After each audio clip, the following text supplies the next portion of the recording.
Hey everybody, Jacob Hansen here. Today we are having a conversation with Jared. Jared, how do I say your last name?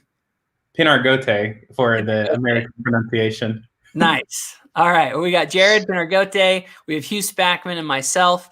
We are having a conversation today. We want to talk a little bit about online kind of social media interactions, how it should or should not be used, and kind of the moral or immoral ways that we use social media as Latter-day Saints, specifically kind of from that sort of perspective.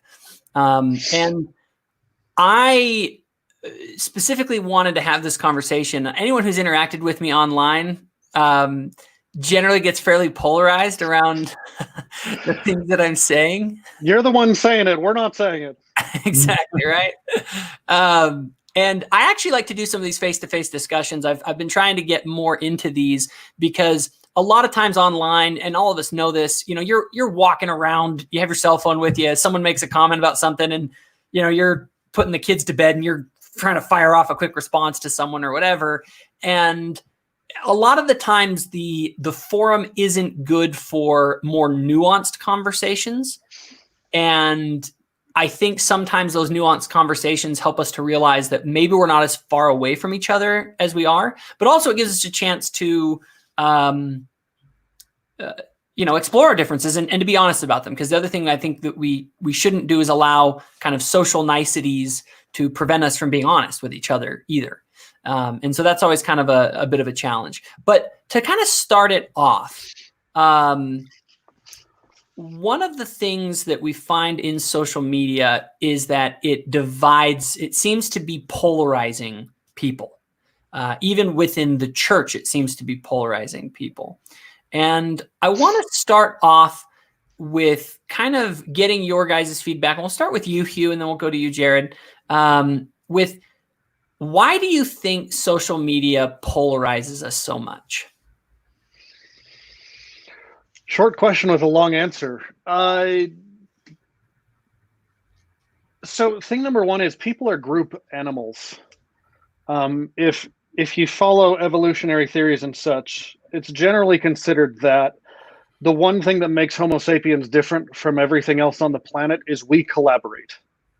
We're a lot more like ants or like hive animals than some of us, I think, have initially realized. And our ability to come together in a group is one of the things that set us apart from other creatures. And we have this unspoken assumption that humans are purely rational beings. And I think it's because we don't see everything that happens under the surface. So I think social media is polarizing because naturally humans are group animals. We are polarizing animals. We are our beliefs don't come from a rational place so much as they come from a place where people are both irrational and are thinking in terms of groups. Yeah. So, and one thought on that something you brought up there is sort of this idea of social media allows us to put what's in our heads out into public like never before. mm-hmm. A lot of people thought things in the past and it never made it out to everybody else.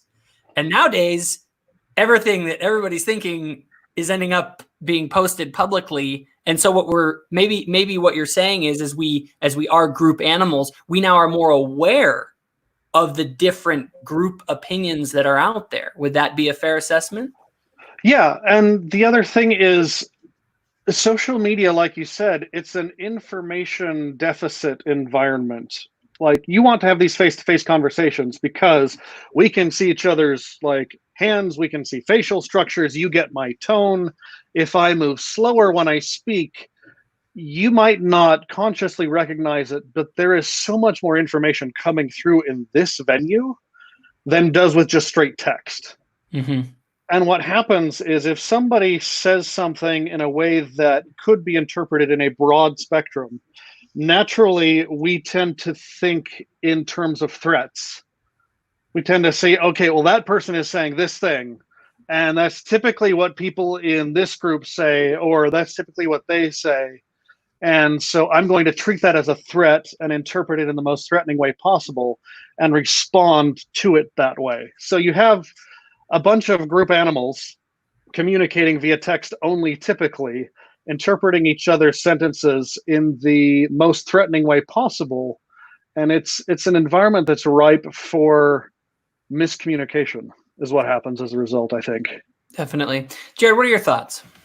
Yeah, so I'm going to play off of what Hugh said, because Hugh basically elucidated everything that I've kind of thought about as well. One of the other things that I was thinking was when you are in a physical space with someone else, you have the mirror neurons, you're able to really like feel another person's presence and environment and thinking and stuff. And so when they say something that could be seen as offensive when written just in text, you can see that there's a warmth in the tone that they say it. And so it's a lot easier to it's a lot easier. It's not necessarily easy, but it's a lot easier to assume that someone doesn't have a negative intent when you hear someone say something that could be taken as offensive. Whereas when you're in social media, it's just the words. And a lot of times we don't take the conscious, careful consideration of how we word things so that we can avoid those misinterpretations. And so we say it the way that makes sense to us, but then other people pick it up as something that is offensive to them.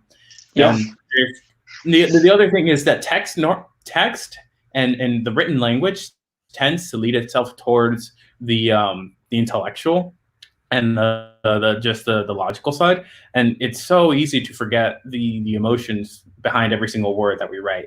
And I think this is just the technological nature of social media, is that it's a technology, it's a phone, it's so impersonal.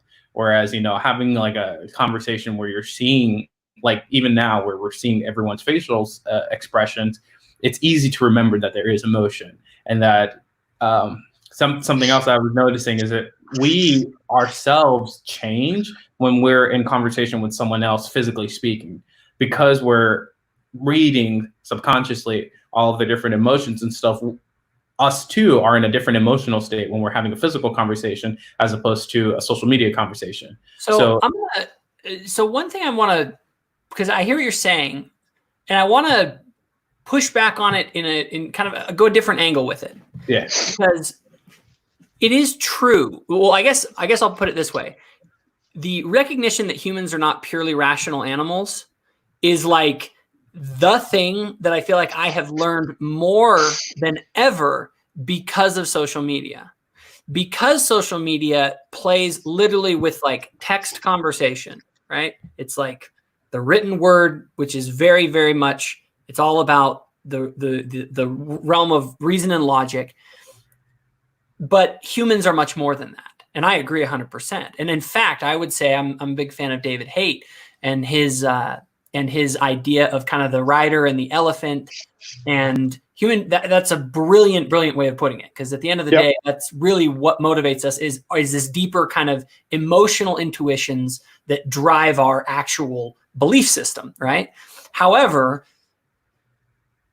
and I believe that both are important, but the internet allows us this chance, at least through social media, to have conversations that are sort of like rationality hard, right? Or very rationality rich. And it eliminates what I call the social niceties of the conversation. And you can actually look at something on a purely kind of pure rationalistic basis. Now, I would say that that's not a good philosophy for human interaction. And I think that's the reason that people have this angst with social media. But I would also say that for me, the way that I've used social media, one of the things that a lot of people don't understand about me is that my purpose in most of what I'm doing on social media is not that I'm trying to convince other people per se. What I usually am trying to do is I'm trying to convince myself. I'm taking a look at certain ideas that are out there, and I'm attacking them with full force to see if they can take the criticism, right? What are these ideas? Because the way I look at it is the relationships that I have kind of on a relationship level, that is, those happen in my ward with the people around me. I'm actually, most of the people who know me personally don't like, people meet me personally that have met me online. They're kind of like, you're a lot nicer than you seem online. You're actually kind of like a nice guy. And I get that a lot of the time. And that's because now I'm engaging with you as a human being, not just as someone that's online. I'm not engaging in this sort of rational experiment that I'm doing online. Where online, I'm just like, I just want to know what is the objective truth according to reason and logic when it comes to X idea. But, and this is where I sometimes struggle, is people behind these are real people. And so you got to be careful. Be right back. It's just one of those kind of challenges that I have. And Jared, I'll kind of open it up to you for any I don't know. Do you have any thoughts on that? If that's the wrong approach, is to use the internet for not necessarily for relationships, but for just the exploration of ideas without social niceties? So I have been giving a lot of thought to this, and one of the things that I've been thinking in regards to having a forum to battle ideas out is that ideas can never ever be taken away from the desires of our hearts to act on those ideas. And so this is just my feeling and study of humans in general, is that it's near impossible to completely get rid of an idea from the desire to fulfill that idea. And so if you are in a group of people who have differing ideas, you're in a group of people who have differing desires and differing values. And so if you attack an idea, you're going to attack someone else's value, which is fine. And it has to be done in consent, which is what I think is the issue. I think what we have in, for example, the Latter Day or the Jordan Peterson LDS fan group, like if people come there with a written consent that they're going to have their attacks or their ideas attacked, and if they consented to that, that's fine. A lot of the times when it's outside of these groups, for example, in like the news feed on Facebook, some people just don't have that consent. And so that's where we run into two issues. One, sometimes, we see our friends and family share something that we don't agree with.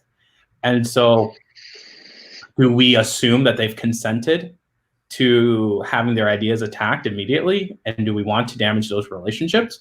Or do we assume that maybe maybe they haven't consented and we can just politely say like, hey, maybe I'm not a fan of this idea. And so here are my thoughts. And I like that. I like that idea of consent, because I do think you'll also notice this. I engage in these kind of harsher debates, usually, for the most part, not always, but I try or should try to do them in forums that are specific to that. That's why I created some of these groups, is so that I can actually have those discussions with people that have got into it. I don't go onto just anyone's newsfeed necessarily. However, I would say that there's a level of implied consent. If you're going to go and post something that says, this is the way the world should be in public, it's sort of like there's an implied consent there that if you're going to go and say something like that in public, you have to be ready for people to say, no, that's not right, and here's why, and blah, blah, blah. Anyway, Hugh, I'll let you kind of give any thoughts that you have on that. Give me a quick question again. What was the... So is it wrong for me, I go into these forums and it's very much about like, I like the fact that we don't have to deal with sort of the social side of it, sort of the good manners, and, you don't say to someone straight to their face, hey, you're wrong. Even though that's what you think. Is it good to have a forum where we can truly have that the social niceties taken away so that we can full on just attack each other's ideas and debate out, our differences? Is it good to have a forum for that? I think there are two separate ways that you could go about creating a forum like that. You could create a forum where you say, hey, this is kind of a free-for-all. This is what we do here, and nobody knows each other. And there you're doing, let's call it the setting expectations method. And you're saying, I don't need to show up and I don't need to say, good morning, everybody. How are you all doing? How's your, we don't have to get into all this other stuff, which, social niceties. And you strip away social niceties, I think, for the sake of efficiency. It takes a long time to type out stuff like that. You just want to get straight to the ideas. In a group where people don't know each other, or at least aren't familiar with each other, but that is the set expectation, I think there's going to be a lot of friction in that group and a lot of misunderstanding. Let's think of a different kind of group, just as the second way to approach this. Let's say it's a group of friends. If I text a friend, it's not like, hey, Andrew, how are you doing? Like, I might ask those things if it's been a while, but if I need a favor from somebody, or if I need to talk with somebody about something serious, I don't have to get into social niceties first. I can jump right into whatever our relationship is. But don't you worry about so if it's a friend of mine, I might be very careful about what I say, because saying that they're wrong, even though I still care about them, they may take offense to the fact that I don't agree with their ideas. There's one reality I think we all have to deal with, and I struggle with this, is the fact that, and I think this may be one of the reasons social media polarizes us, is that human beings like to attach to people who share their values. Yeah. Right? And who share, and generally that reflects in the ideas. People that share your ideas, you end up having a better relationship with. The more you recognize that your values don't align with another person, the more disconnected from them you feel. Yes. So I might be kind of strange in that I am really, really interested in people who disagree with me. Mm-hmm. Like, I think we all have a natural tendency to think, well, of course I'm right, because I'm me and I'm right about things. I worked for a time while I was going to college at an Apple store in Madison, Wisconsin, and a number of folks in Madison, Wisconsin had very different political, religious ideas than I did. And I developed a lot of good friendships with people. And most nights, what we would do is we'd close down the Genius Bar at 8:00, and then we'd go fix computers for 3 hours in a repair room. And I had two really good friends. One of them used to be an Orthodox Jew for about 10 years, from about 10 to 20 years old. And the other one was the son of a Baptist minister, and he didn't consider himself super religious anymore. And the Orthodox Jew had I think he'd say he's agnostic. I don't think he'd say he's an atheist. But I trusted these guys, and they knew I was LDS. They knew I didn't smoke. They knew I didn't drink. They knew I didn't do any drugs. But we all still got along. And in these repair sessions where we were doing very manual labor for hours and hours, we would sit down and I'd say, tell me about abortion. Why is abortion okay? What are your takes on abortion? And they knew that, and I don't know if it's because we already trusted each other or if it's just something that I do, but they knew that I wasn't attacking them, and they knew that I wanted to know what they believed and why. I wanted to boil it down and distill it to the essence of what it was. And over the course of 2 or 3 hours, we talked abortion, we talked Mormonism, we talked a bunch of stuff at different times. The people who I'm friends with know that it's okay to disagree with me, and actually I like that if it's effective. Mm-hmm. An effective disagreement is disagreement that's done for the purpose of strengthening an idea. If an idea I have is weak, effective disagreement will make it stronger, or will cause me to discard it. And I discard ideas all the time, but that's most effectively done in an environment where I trust people and we have that relationship. Most of the people who I'm friends with on a certain level, like, I don't do this with acquaintances. I don't just jump in and be like, tell me about abortion. We've known each other for 15 minutes. But with people who I know well and people who I trust, and we've gotten into some deeper conversations, more deeper emotionally and intellectually. They know that I'm okay disagreeing with them, and I'm okay with them and whatever they believe. And when I'm asking them questions, I want to know what they think about stuff. Like, I like social niceties stripped away, but if it's stripped away in an environment where people trust each other, then people are much more likely to accept ideas, or at least drop their guard. Yeah. they're willing to take kind of the tribal walls we've built up and say, okay, I'm going to listen to this person. I'm not going to accept what they have to say if it's crazy, but I'm going to listen. I'm going to say, no, that sounds a little crazy, and I know you're not crazy. So tell me how that makes sense. I believe it makes sense. I don't know how it makes sense from my perspective, but I know you and you know me. So tell me how this makes sense to you. There's a level of trust that enters into a conversation that allows for better facilitation of ideas, because people don't feel like you said, the tribal walls come down and you have more honest conversations. And I can definitely see that. Jared, any thoughts? Yeah, so I was listening to Hugh, and I really appreciated what you were saying, and it got me thinking that I have this idea that all ideas, all logic, all forms of anything that comes out of people into a social media written format, it has an idea, it has an emotion, it has a value, it has a desire and goal within the human experience. And in order to really understand an idea, you have to understand the person behind the idea. And so while I can see the desire to have a strictly impersonal, battle of thoughts to strengthen one's own understanding of reality, I think the approach that he was talking about makes a lot more sense, where you're not just talking about ideas, because ideas are just incomplete. An idea doesn't really have a manifestation unless there's a person acting the idea out. And when a person acts the idea out, they have their values, they have their principles, and they have their desires and feelings behind it. And so I think a more effective form would be to really have a friend group, or just a group that's more like accepting of the individual, to have that trust and to really see the individual behind an idea, because an idea isn't impersonal. I don't believe that there is such a thing as an impersonal idea, because every idea, you can have one idea that is flavored by all and fueled by all these different values. And so there's, multifaceted variants of ideas and stuff. And so to debate and to have an argument against one idea from one motivation is completely different than to have an argument from that same idea from a completely different motivation. Well, yeah.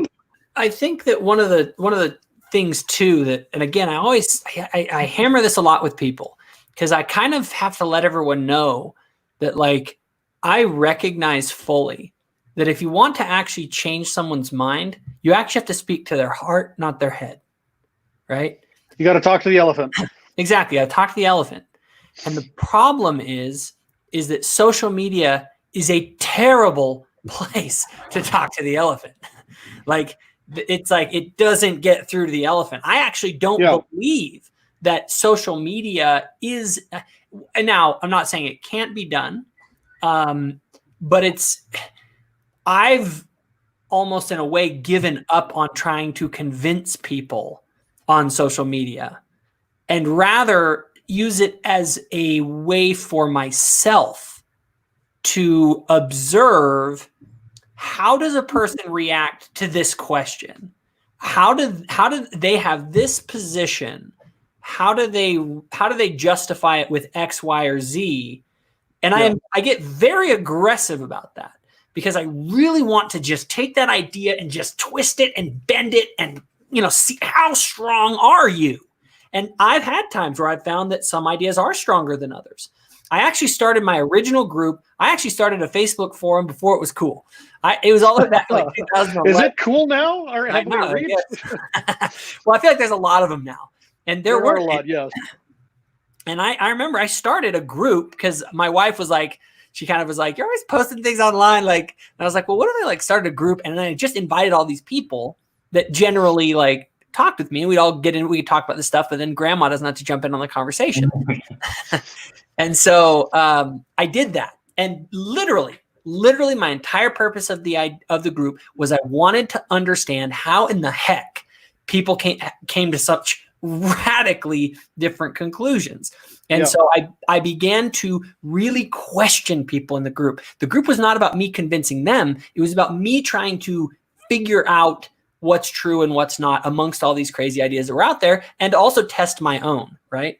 And so, but what I found, and I'm sure you guys have seen this as well, is that it's hard to do that in these quick kind of conversation threads, right? Yeah.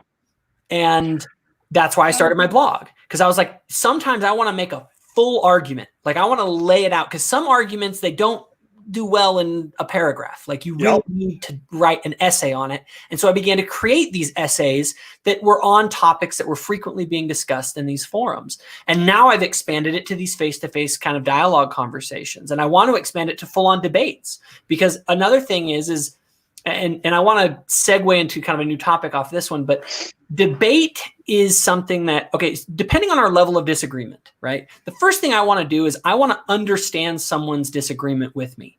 I want to understand, is this just a misunderstanding, or is this an actual disagreement, right? Because I may, one of the things I get annoyed with is sometimes people are like, well, you just don't understand me. It's like, no, I understand. I just disagree, right? Like it's okay to disagree. Agreement and understanding are not the same thing. Yep. And so for me, the first level I want to do is I want to understand someone. And usually that's done through, I call it just a conversation or a dialogue with a person, right? I'm trying to explore what they think and they're exploring what I think. So we can, my goal is not consensus. My goal is understanding where our disagreement actually is. Now, if we have a solid disagreement where we just straight up disagree, dialogue at that point isn't really necessarily going to go much farther, because we just, you say tomato, I say tomato, you value this, I value that, and that's the end of it. But to me, at that point, that's where debate comes in handy, because then we can, in a controlled forum, which I think is best with consent, Jared, as you've said, we both have these rules where it's like, okay, you're going to get 10 minutes, I get, you actually have a formal debate. And then at that point, you're trying to convince other people who may be watching that may not have a fully formed opinion, by letting your ideas kind of battle it out. And I personally get a lot out of that. I've gotten a ton out of watching the debates between people like Sam Harris and William Lane Craig, and him had a great one on the nature of morality that impacted me big time, because you can really, how strong is an idea really until you hear someone who's really sharp on the other side of the equation battling it out with it. And so I think that social media is just messy in that sense, and it creates a lot of tribalism and animosity. And I guess I want to kind of segue from this, and I'll kind of pose to you guys a question of, as Latter-day Saints, we have a shared goal of bringing people to Christ, helping them to have faith in him, to repent, be baptized, and all the rest. And from a Latter-day Saint perspective, I struggle with sort of this, all right, well, what would Jesus do? And how would he use it? And I understand sort of there's the impulse to be like, well, Jesus was really nice to everyone. He just kind of gave people hugs and he never called people names. And it's like, Jesus had a lot of zingers. I was about to say, I think Jesus. I want to put something in here in terms of Jesus, and in the context that I've seen and in the context that I've read, something that's always struck to me was that it always seems that Jesus was either had zingers, was very blunt, was very harsh. It was always towards the one that claimed to work for his Father. It was always the ones that have covenanted and the ones that have consented to have said, look, I'm the one that's representative of God. And so if I'm wrong, I'm glad to be proven wrong through the scriptures, but it always seems that Jesus was more caring, more chiller, I guess would be the proper word, more warm and nice towards Gentiles and towards people who haven't made that covenant. But because Israel made that covenant, he had to lay things out very firm. And so it's almost like, for us as Latter-day Saints, the goal would be to take someone who, is consistently spewing apostasy or consistently spewing things that are considered priestcraft, setting themselves up as a light or being hypocritical, and finding a way to see, like, okay, can we assume that person just doesn't know? And if we know that person knows, just like Jesus knew that the Pharisees knew, then that is when we have full permission to completely destroy their shell. And not just necessarily them, because they're still a child of God, but the shell that they project. The ideas that they're putting out. Maybe. Yeah. And so that's for me, like so I'm part of a diversity inclusion training program at work, and I signed up because, you know, I want to, one, check my bias as a conservative, and two, also put in my opinion so it's not rampant with, like, you know, identity politics and Marxism, which I feel like it still tends to that, but I want to, you know, contribute to stopping that and having a real diversity and inclusion training. And one of the things I really like is the idea that you can't assume malicious intent when someone's being sexist or racist. And so if someone is saying something offhanded that is, you know, can be seen as racist or can be seen as sexist, don't assume, you know, bad intent. Just politely say, hey, you know, the way that you're phrasing this is not necessarily right. Or, you know, let's just, you know, like jokes, just some way to kind of diffuse the situation. So like the number one thing that I think we need to do is not assume malicious intent on the actors in social media until it's completely obvious, you know, for us from revelation or, you know, from perception. And I'm cautious about people's intent, you know, because to me it's sort of like, I want to know your ideas. I don't care what your intent is. Maybe you want to destroy America. It's like, great. Or maybe you are a racist. Fine. But I want to know, like, what are your ideas and what are those? Now, going back to kind of Jesus and how, I guess, sort of the question is, how would Jesus be on social media? You know, that's sort of again, I think people with a very naive perspective on Jesus might have well, he would just be like, I love you guys. It's, you know, he would never say a mean thing. And it's like, I'd make him sound like he's drunk. Exactly. Like Jesus was not Barney the dinosaur. So let's, so Hugh, do you have any thoughts on that, on kind of how Jesus would be on social media and how do we sort of emulate him? So Jesus had the upper hand on his ability to communicate on us in a couple of different ways. Number one, I think he always knew what his purpose was. I think that, so Jacob, I think you've seen a couple of people react to you negatively. And I think some of that is because they don't know what you're doing. Like they don't. So in an information deficit environment, they don't know that look, I'm just a nice guy, but I'm trying to figure out what people believe. And I'm going to do that by poking the shark a bit. I'm going to do that by like pushing boundaries and bending and breaking. And my purpose is to do X. Yeah. So I think, number one, Jesus knew exactly what he was doing and why he was doing it. And I think it's safe to say that his purpose was to get people closer to his heavenly Father than they were before they interacted with him. Maybe there are some caveats there. I was going to say, was that his intention with the Pharisees? So the other thing that I think Jesus did was he wanted to say, this is the right way to do that. And I'll call that, for lack of a better term, boundary maintenance. But the boundary maintenance wasn't, you are my enemy and therefore I must separate myself from you and other you. It was, this is how you get to God and you're not doing it. This is how you need to do that. And with certain people, he wasn't going to pull any punches because he said, look, you need to know that this is the right way to do things. The second way that Jesus had the upper hand on us is, like Jared was saying, ideas are not separated from emotions or from people. And I picture an idea almost like an iceberg, in that there is so much information under an idea and so much that people mean when they say something. And there is so much to context that you are missing, that it's so easy to miscommunicate on things. And I don't think Jesus was subject to those miscommunications. So I think he knew his purpose, and I think he didn't suffer from not knowing exactly what he meant or exactly what people meant or what was in their hearts. Because if we start talking about politics and I say Trump, just about anybody listening is going to have an emotional reaction. That could be a very positive emotional reaction. It could be an extremely negative emotional reaction. How does that change if I say Obama? Does it switch? Is it the same? And immediately, if it's negative, like heart rates start to rise and we start getting into this fight or flight, like trying to converse without a recognition that ideas cannot be separated from the emotion and the context in which they're shared means that if we are trying to engage in boundary maintenance, we're going to get it wrong a lot of the time. And I've been on the receiving end of this. And it's been funny to me where I feel like my purpose interacting with people online, ideally, and it's a work in progress, is to try to bring people closer to Christ when it comes to LDS forums and such. Hold on, I just totally lost my train of thought.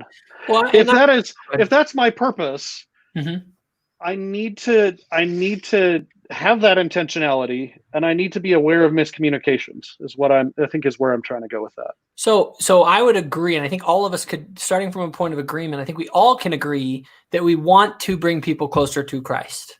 Okay, I don't think that's an issue. What I think, though, is that to me, Christ is the truth, right? That which is true is consistent with him. Yeah. One of the reasons that rationality matters to me is because I see it as one of the ways that you get to the truth. And if something is irrational, then it is inconsistent with Christ because it's a lie. It's not true. It's a misunderstanding. So my desire to understand the truth and to speak the truth comes from that desire. And Christ, if we're going to go, Jared, I really like what you said because I agree with it 100%.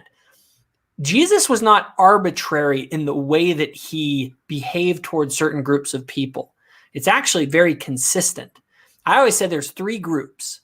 I called them the sinners, the disciples, and the hypocrites. Okay. The sinners were just kind of like the Romans and, the Gentiles and the people that didn't know any better. You know what I mean? They usually they were just sinners. They just kind of like weren't living right, but they weren't necessarily preaching evil to people. Right. Then you have the disciple, and his attitude towards them was forgive them for they know not what they do. Like, people aren't perfect, whatever. However, those who spoke evil in his name, in other words, the Pharisees are claiming, they're out there pontificating what is moral truth and the way things should be morally, right? Those were the people that he said, nope. Like, if you're out here, and I think a really interesting passage on this is his talk about the millstone. He basically says, look, if you're going to lead one of these little ones that believe in me away, it's better that a millstone were hung about your neck and you were thrown into the ocean. Like, whoa. Subtle. Yeah, that's not Barney. So Jesus, from what I can tell in my study of him and in my way of trying to emulate him, is this idea that Jesus was an ardent defender of what was true. Now, does that mean that I have a full understanding of what's true and make that assumption? No, I don't. But how do we come to an understanding of what is true if we don't have the conversations about it? And if we don't explore these ideas, hash them out, and I would say not just from my perspective, but also listen to other people's point of view. Yeah. Everyone has truth to some extent, and everyone, including every one of us, has a combination of true ideas and false ideas. And so for me, a lot of the social media stuff is one of the ways in which I can kind of parse through rational truth, which in my mind is very different from spiritual truth, which really ultimately is what motivates people to do different things. But what I get bothered with is people who don't want to have those. Well, I understand people don't want to have those conversations. It's more people who want to pontificate on what is true, and they're not willing to receive any criticism or kind of, it's like, I get to pontificate my opinion as though it's the truth without having to respond to critique against it. And don't worry about it. I mean, I'll pontificate crap that I think is true all the time. That's like my MO. but I also say, look, if you really disagree with me, like, let's have that conversation, right? I'm not offended that someone disagrees with me. Jared, you have something to say? Yeah. So one of the things that so yes, Christ was the defender of truth. I've been really influenced by the writings of Emanuel Swedenborg, and one of the key things that he's mentioned is that God and reality and everything kind of it divides into these two things that are almost inseparable, which is the love and desire of a being, and then the truth and the understanding of the nature of reality. And so those things can be looked at separately, but they together actually form action and essentially God. And so Jesus, for example, he first had the desire to submit his will to the Father, and the Father, has a desire to be in relationship with all living things because he is the light and power behind everything that is alive and ordered.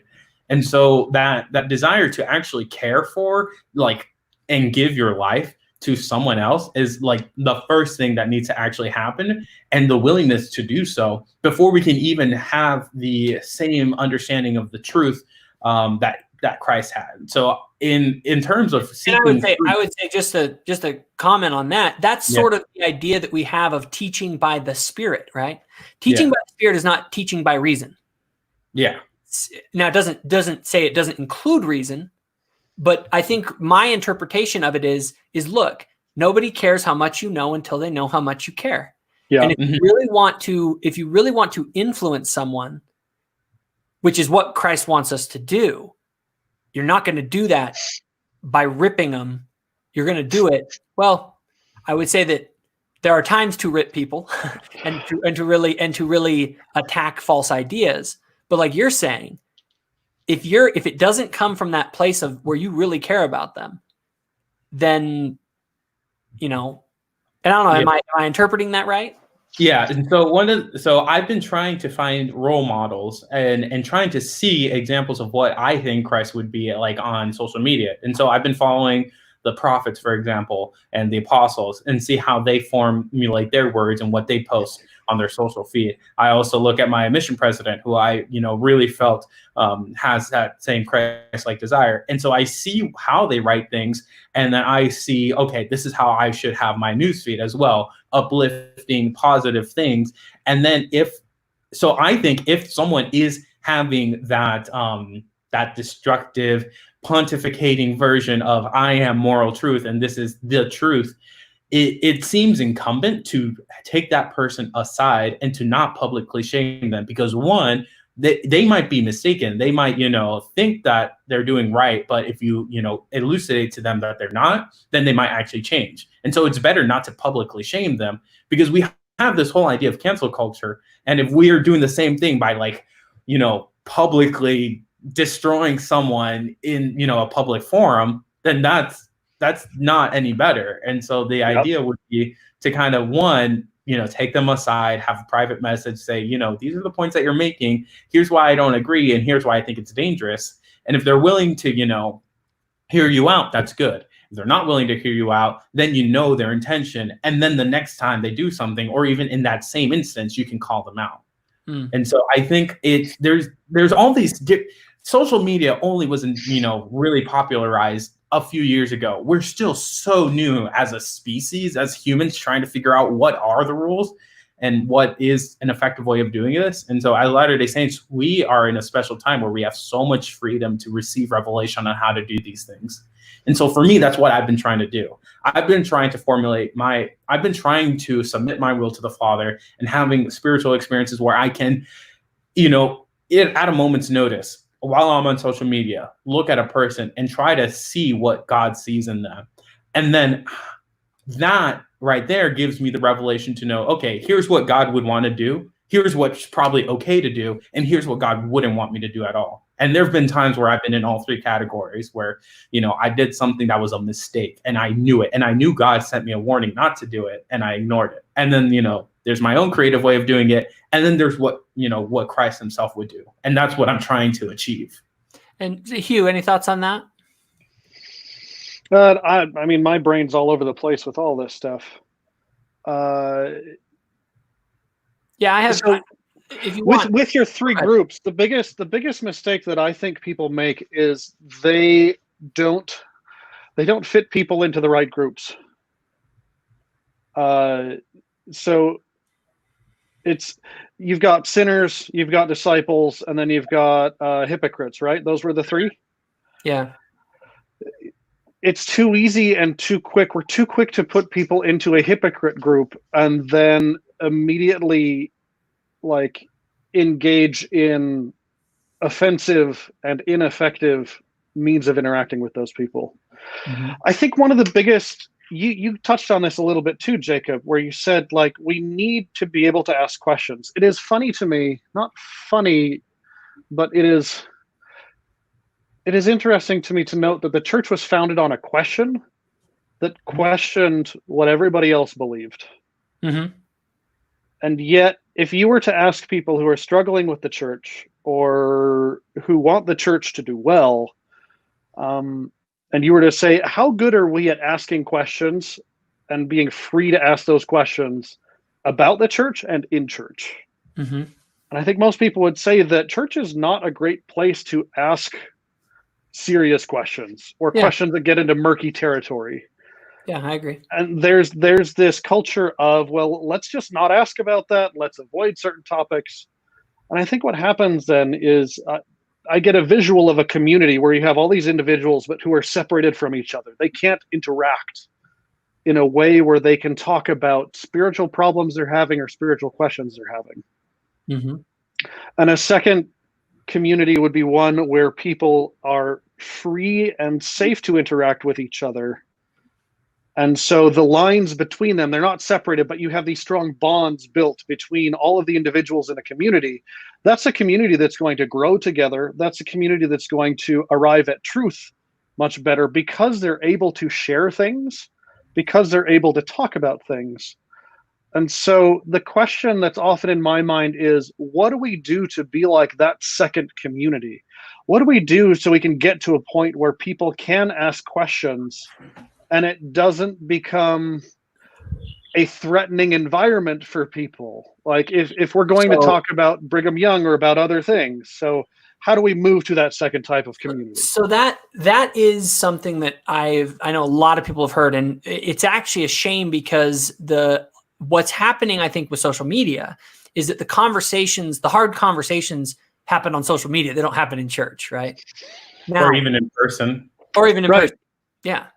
So with those kind of harder conversations, I have kind of a mixed view on that. A lot of people are kind of like, well, why don't we talk about the priesthood ban in Sunday school and have a big, round table about that? And some of these other, like you're saying, murky issues where really what I've found, and if you interact online, is that you find there's a lot of not consensus on them. Oh yeah, have very strong opinions, even among like believing, church attending, very intelligent, very well read people. Yes, there can be disagreement on some of those bigger issues, murkier issues, and big disagreement. And big disagreement on even fundamental ideas of, the historicity of the Book of Mormon. And you talk to one bishop who might think that it isn't historical at all. And you might talk to another one who's like, no, every single word is exactly the way that it is. And you'll find that sort of a spectrum. One of the challenges we're dealing with within the church is the fact that we have a narrative that is, there are different understandings of our faith. There are certain things that do unite us, that make us Latter-day Saints, but there is more than has ever been in our history, a level of disagreement on certain issues. Now, that's a challenge for the church. It's a big challenge. Yeah. I've always thought that, and I don't necessarily have an answer per se, but my understanding is, look, if you want to do this is the very kind of deconstructionist kind of view that's out there in the world, is you take an institution and you begin to find all the little things wrong with it, and you begin to spend most of your time deconstructing your institution instead of building it. You become a destroyer instead of a builder, right? Yeah. And I think we have a lot of that in our culture. I think the West has been the intellectual downfall of the Western world, and in some ways it's led to good things, but if it goes too far, you end up questioning everything. And not just questioning everything, but insisting that everything is negative and you cannot come to a positive conclusion about something.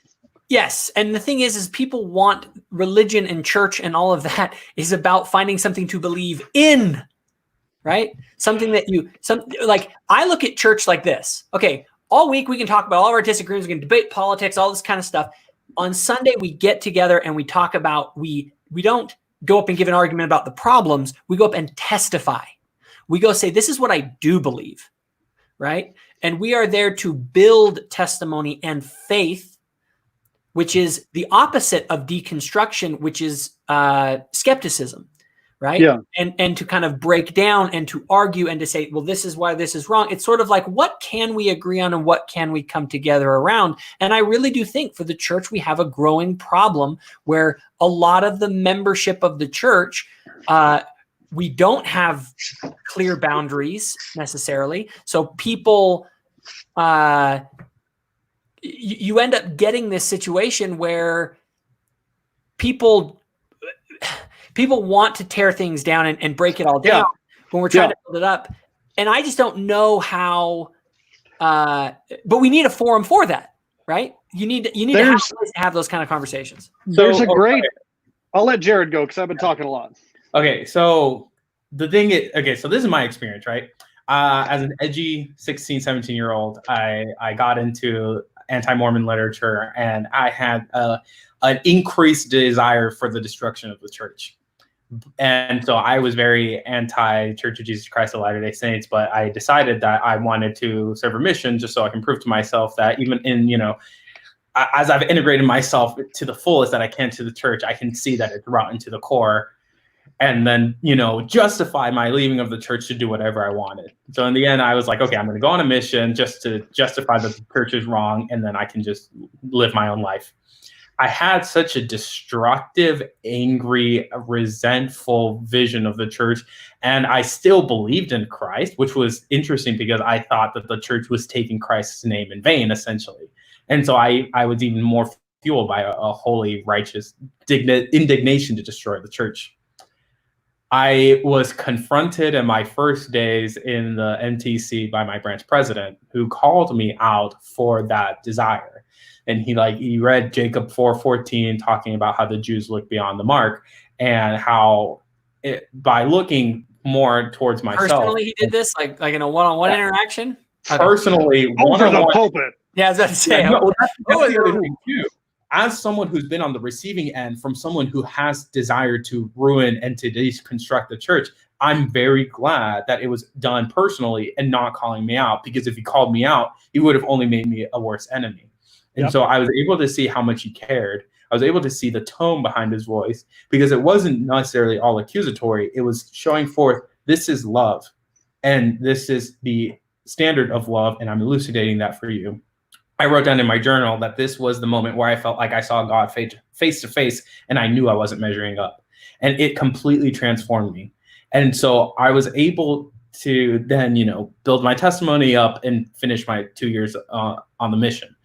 And so that experience taught me to be on the receiving end and to help someone who is dealing with those desires to destroy the church is to, one, show forth love if they are bringing those destructive ideas up in the middle of class, is to later outside of class deal with that. Because during class, you have such a variety of strong members and weak members and new members. And so the first thing that needs to be done is to cater towards the weak members and give them the milk. The meat has to be done one-on-one. The meat has to be an experience that doesn't destroy, the new members that are coming into the church. And so that's how I perceived it. No, and the fact that he brought you away, and that what he did if I were to frame this kind of from my perspective, is he took you in and he basically smacked you in the face with the Spirit of God, which is the Spirit of love. Yeah. Well, I would say that he wasn't, and this is, having that full remembrance, is that he wasn't the one trying to do that. And so that's what I try to do. I try to remember that I'm not the one who is sin-free and can cast the stone. I just need to present God and show God, and God's the one that does that. So I was smacked by the Holy Ghost, not by the... Let the Spirit do the smacking.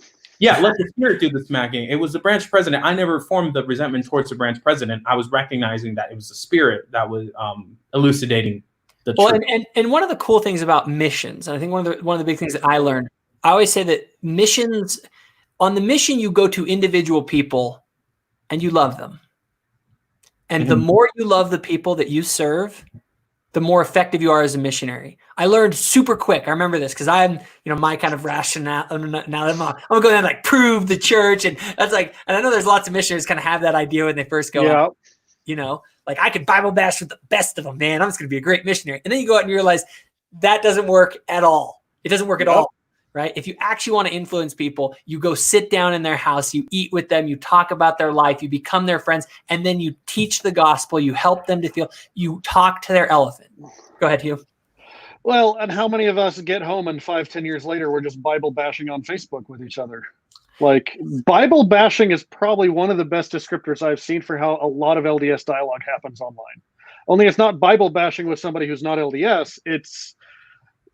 It's my view versus your view, and we're just going to throw facts and links at each other, and not do it like the branch president did.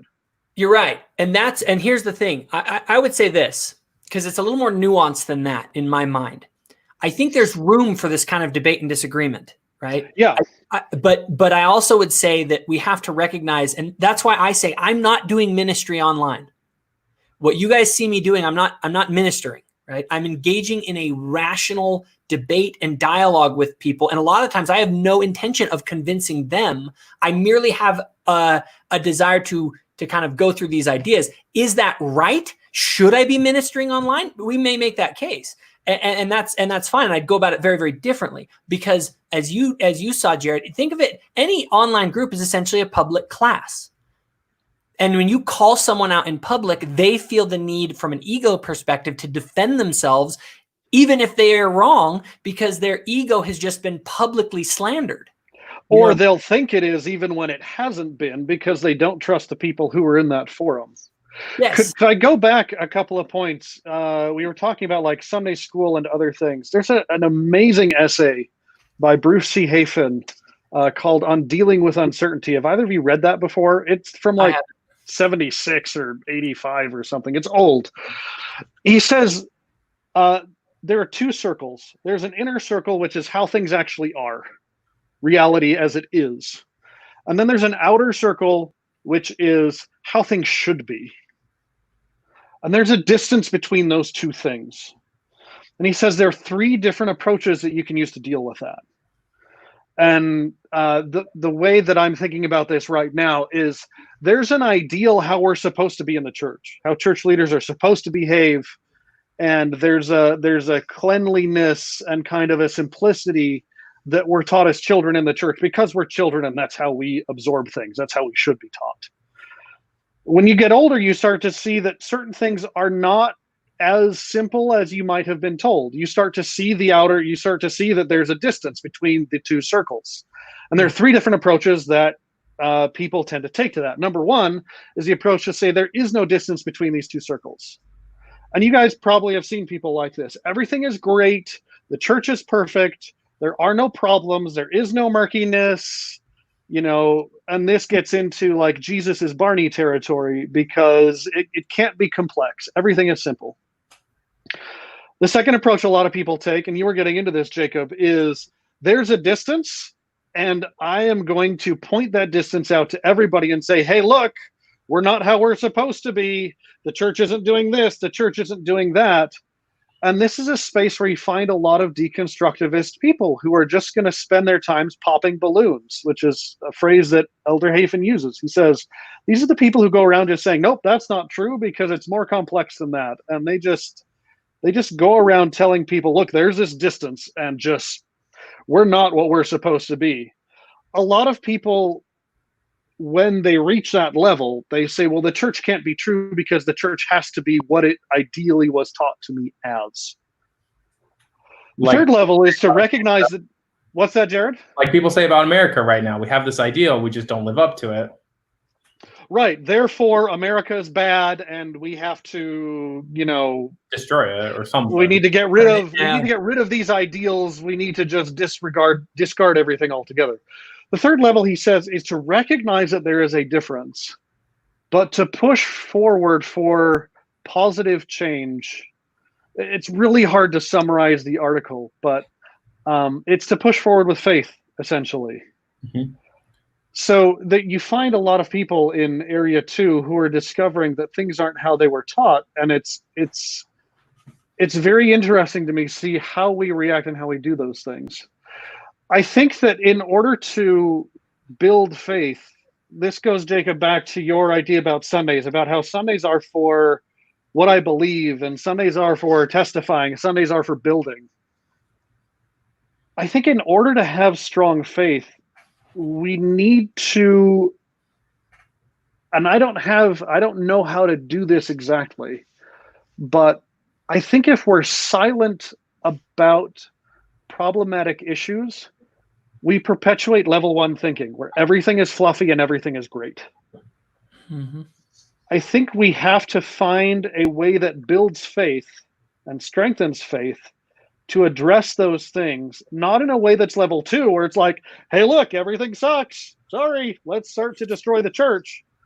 But instead to say, there are these issues and we push forward with them. Now, that doesn't mean I'm going to start pulling out Fanny Alger in my primary class. That's definitely the wrong way to do it.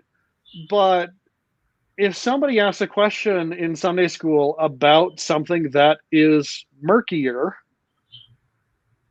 I don't think the right approach is to just sweep it under the rug either, and just to say, well, that's not a thing, or, maybe the best approach there is to say, let's talk about this privately. Essentially, what I'm saying is there are these extremes that we don't want to inhabit. We don't want to totally ignore that there are issues, and there are lots of valid criticisms about the Church of Jesus Christ of Latter-day Saints. There are lots of murky things. I don't think the right approach is to ignore those entirely. And I don't think the right approach is to just bring them up in a way that is destructive. Uh-huh. We have to find a way that we can address reality, address the distance between those circles in a way that builds faith, in a way that talks about believing, in a way that helps us move forward and be more who we are supposed to be as an institution, as a ward, as individuals. Jared, go ahead. What are your thoughts?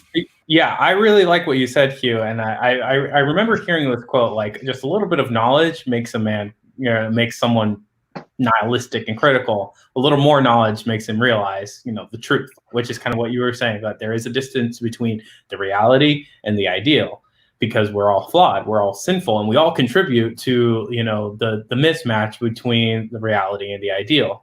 Yep. One of the things that helped me kind of go forward through, I guess level 2 to what I would hope I'm at level 3, for example, is humility, is the ability to realize that it's the same in my own life. I'm sinful, I procrastinate, I ignore things and let things degenerate around me. I can't clean my room to the best of my abilities, like Jordan Peterson says. And so the recognition that I am flawed and that I contribute to the unideal state of the church as well helps me to have the ability to receive forgiveness from the Lord if I ask for forgiveness, and the ability to forgive someone else. And so if someone goes up with that, if someone has a question, like practically speaking, if I'm teaching a lesson and someone has a question about Brigham Young and, racist policies or whatever, and, stuff like that, then the what I think is the ideal way to handle that is to say, okay, you and I can talk about this individually. Does anyone else, have that same feeling? If everyone in the class wants to talk about it, then yeah, we talk about it. And then the focus should be, the first thing that we need to do is look at ourselves. Jesus said, take the beam out of your own eye before you take this, mite out of someone else's. And look that we are all imperfect. We all lead to the degeneration of the church and our lives because we are sinful. And so when we have that context of humility, let's look at Brigham Young. Was what he's saying actually racist? Because it might not be. And if it was intentionally racist, then what does that say? That the Lord can even use racists to further his work. And so that should be something hopeful. And so the goal should be not just look at the imperfections of the church, but look to see what those imperfections say about how God works with imperfect people, and give hope that and a direction to how to change, rather than just leaving it as deconstructed. We need to, we can point out the imperfections, and we need to have the solution and the hope and the faith together with that. We can't just, stop at the imperfections. So Yep. one thing I would kind of not necessarily push back on that, but there's two things that so there's kind of the individualist approach to the church. Okay. It's sort of the church is all about how I'm supposed to be as a person, how I'm supposed to interact with other people. And it is essentially a manual for my own life. And that's really what matters. And I would say that I typically, yes, I agree with that. However, when I read the Book of Mormon, I see a book that isn't just talking about me. It's talking about the world and society generally. It's a commentary on the way that society should be, the way we should be, the way we should be living, right? And I think one of the challenges that I run into is sort of this individualist versus collectivist view within the church of how do we apply the scriptures, right? Do we use the scriptures to inform our view of the way society should be as well as the way we should be? Now, obviously, some of that gets into politics and the way that the government can be and stuff like that, and I get that. But I would say that politics is downstream from culture, okay? And I would say culture is downstream from belief, right? The things that we believe ultimately lead us to the way that we behave, and the way that we behave is really ultimately kind of the way we end up forming our societies around. And so much of what I feel like I need to do online is to, let's say, quote unquote, preach the gospel and to speak the truth to false ideas that are out there in society. It's not like, oh, okay, that's a bad idea. I'll make sure that I don't do that personally, right? Lies are like a virus. They spread and then they destroy. And so the question is that in society where ideas are being propagated, okay, we can look at the individual, my life in the church, say, okay, I'm not going to believe false ideas. But to me, a disciple's called to do more than that. A disciple's called to stop the spread of the bad virus. And hopefully to do that one person at a time. But even on a broader, more social level, if we can stop the flow of bad ideas that divide people and take people farther from Christ, we should do that. Now, legislating our beliefs is an entirely separate subject, right? What we decide to actually say, we're going to send guys to your house with guns if you don't comply with it, that's one conversation, right? Another conversation is, should you or should you not behave in a certain way? Right? Should you drink alcohol? Should you get married? Should you have children? Should we be promoting, various kind of, cultural ideas in our society? And to me, one of the things that bothers me is that I feel like and one of the reasons that I'm very active online is because that's where that conversation is taking place.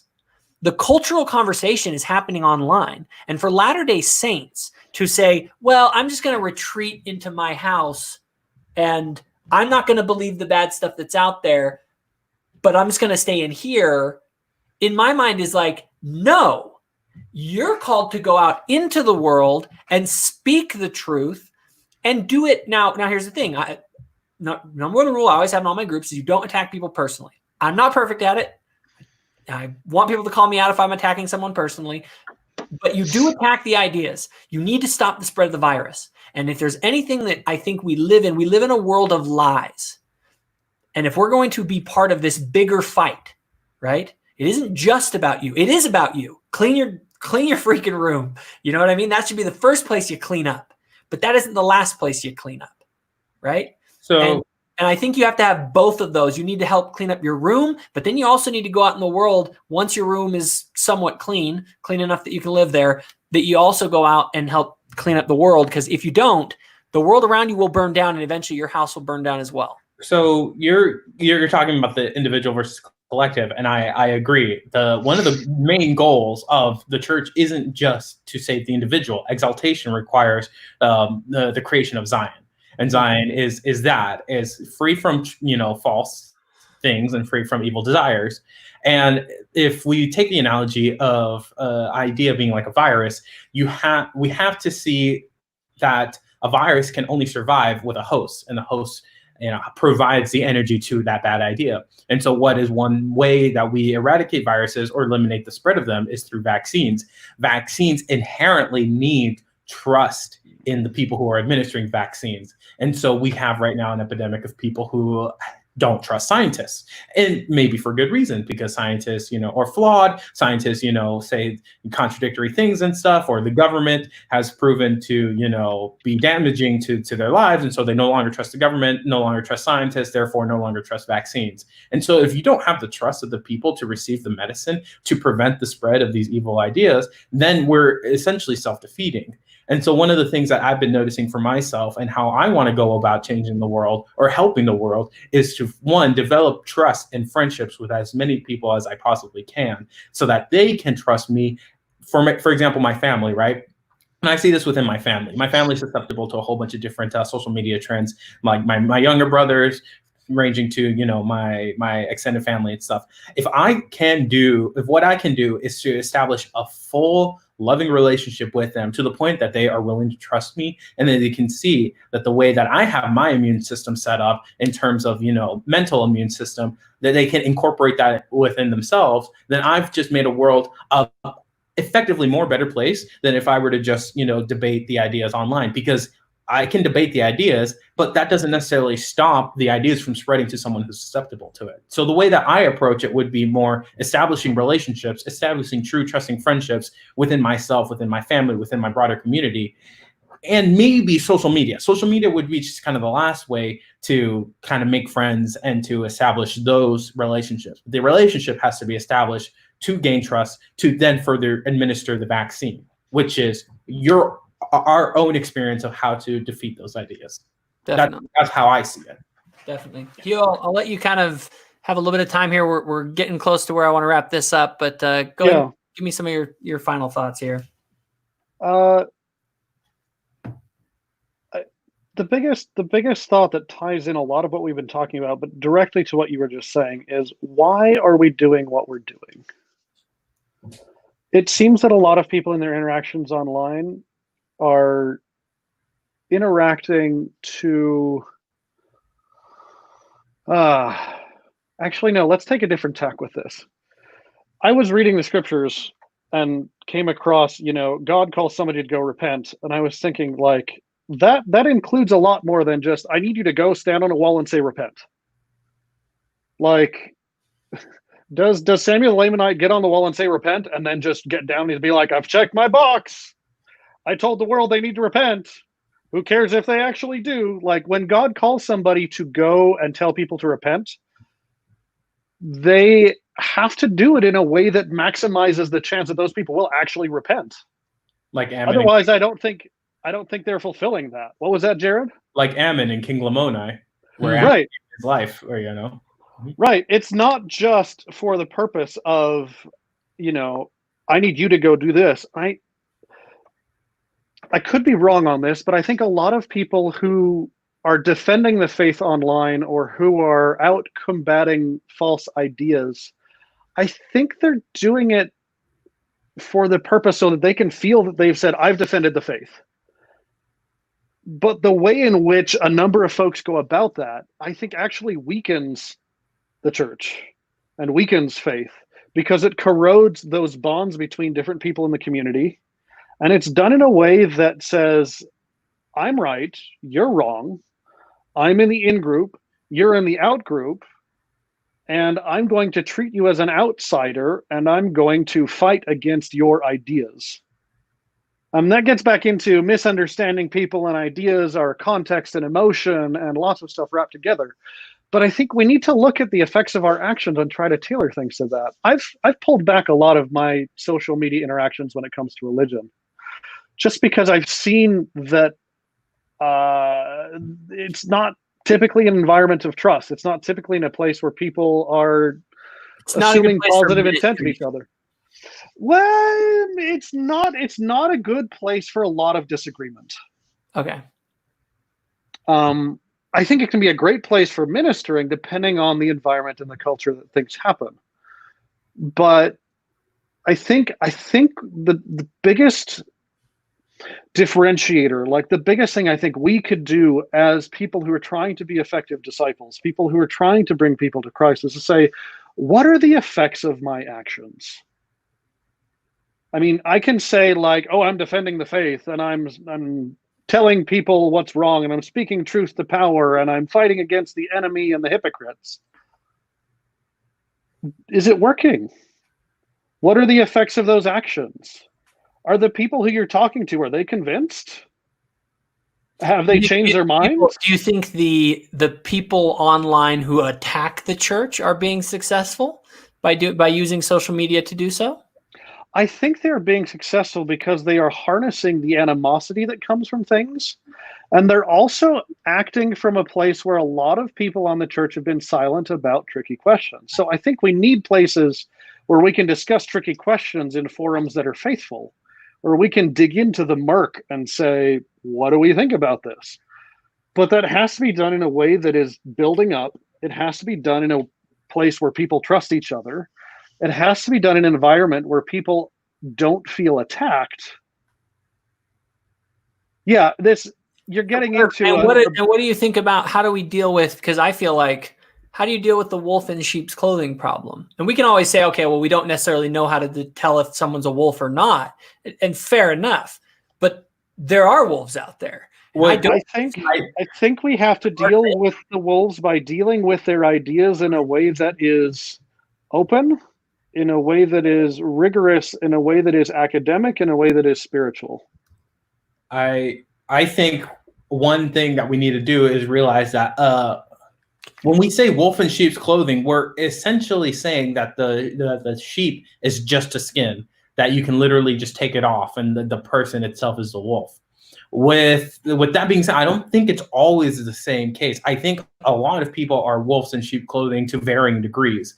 And the one thing that we can do is to call out the emotion and the idea behind it. And so if we see that someone is being destructive, we can say, I don't tolerate destructive sentiments.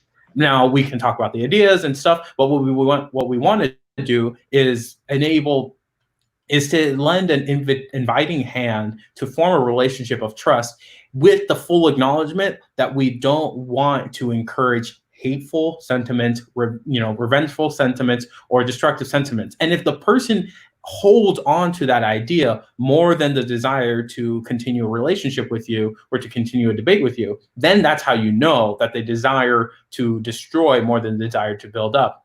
But if we call that out and say, look, these are destructive ideas and we want to build something, and they say, I can see that, and so let's figure it out together. While you might still disagree, at least you've established a relationship that this is no longer a hypocrite trying to destroy the church. Well, the other thing with a wolf in sheep's clothing is the big fear with a wolf in sheep's clothing online is that somebody's going to put forth an idea that is destructive. I think instead of attacking the wolf, I think we should strengthen the sheep.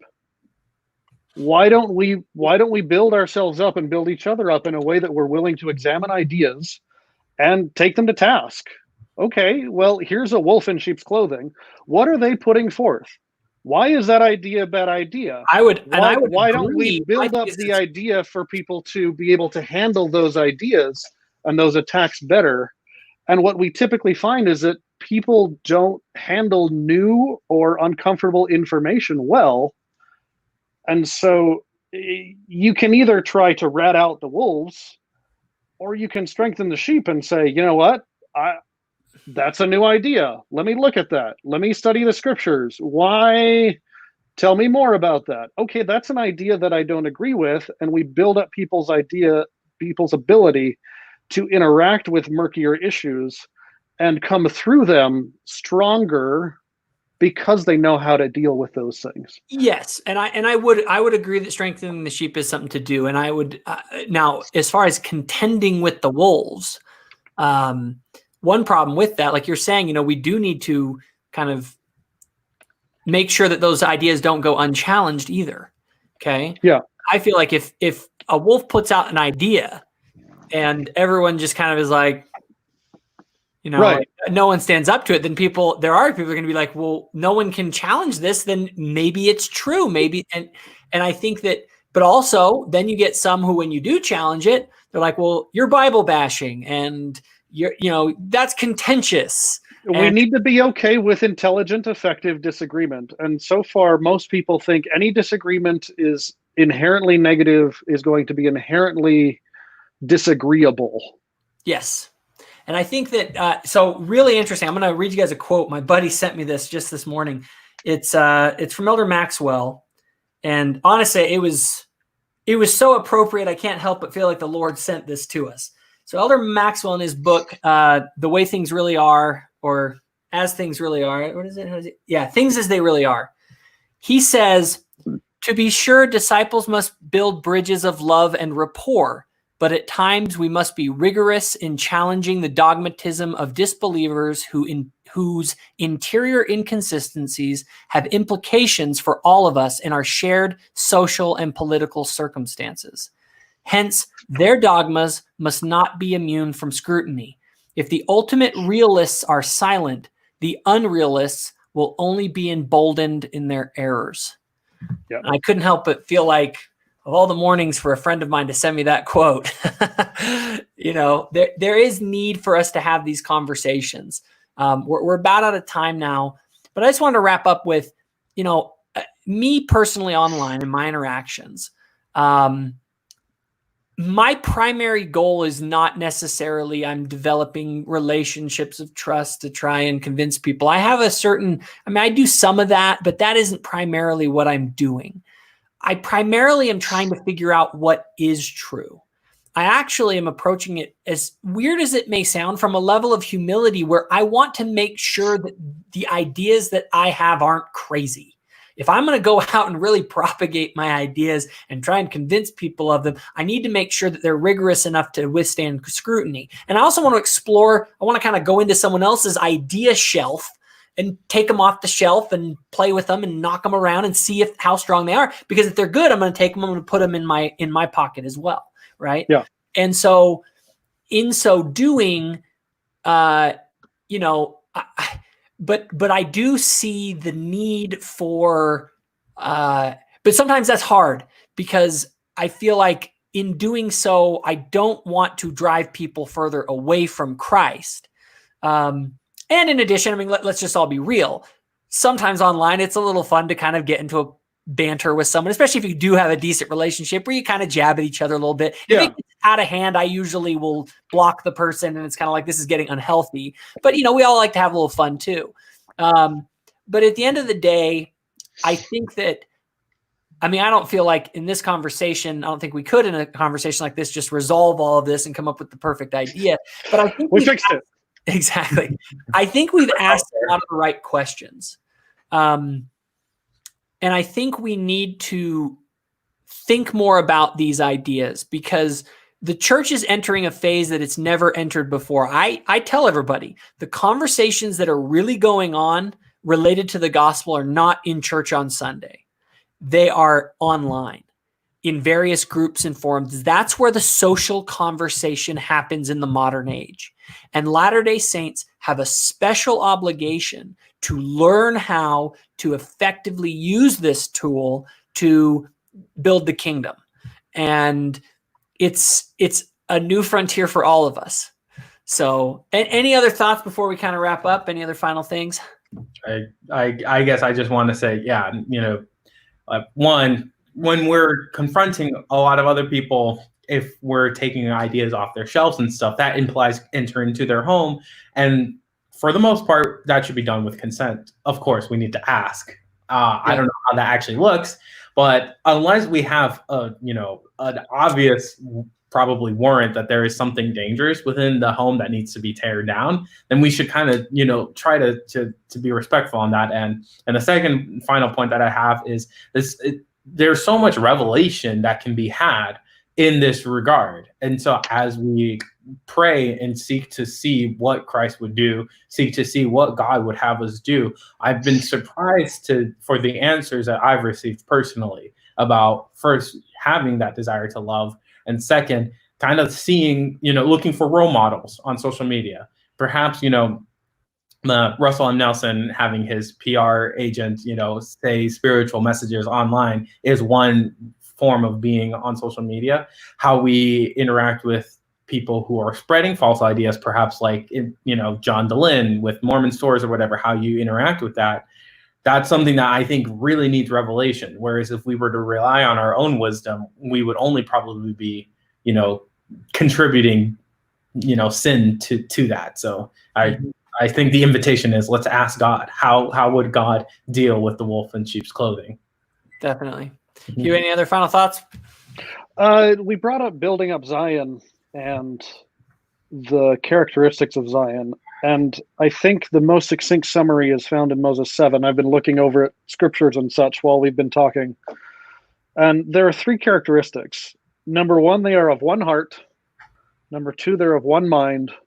And number 3, there are no poor among them. I don't think one heart and one mind means that everybody agreed about everything.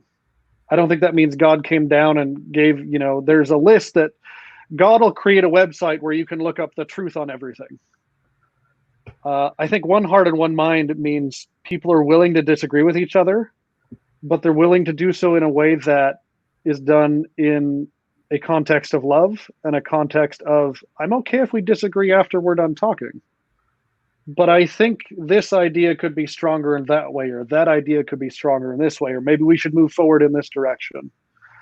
But I think, in my opinion, if we're talking about should I be ministering online, I'm looking for truth. How do I go about my approach to online stuff? I think it helps to verbalize when we're interacting with other people. Why am I behaving the way I'm behaving? Why do I do what I do? Why do I call the people out who I call out? And I think if we're clear with that, and I think if our end goal is to get to the truth or to get to Zion, however incrementally, then I think those interactions will be much better. And I think we'll get much more of what we want by telling people, this is what I'm doing. This is why I'm trying to do this. I'm trying to be less wrong. Or I feel like my goal online is to be more of a minister than more of an idea person. I think if we can be upfront about that, I think we'll get more out of online discourse than if we don't. Definitely. Well, guys, thank you very much for coming on today. It's been fun. I'm sure we'll all continue our interactions online, and I'll probably say some things that'll make you guys angry at some point.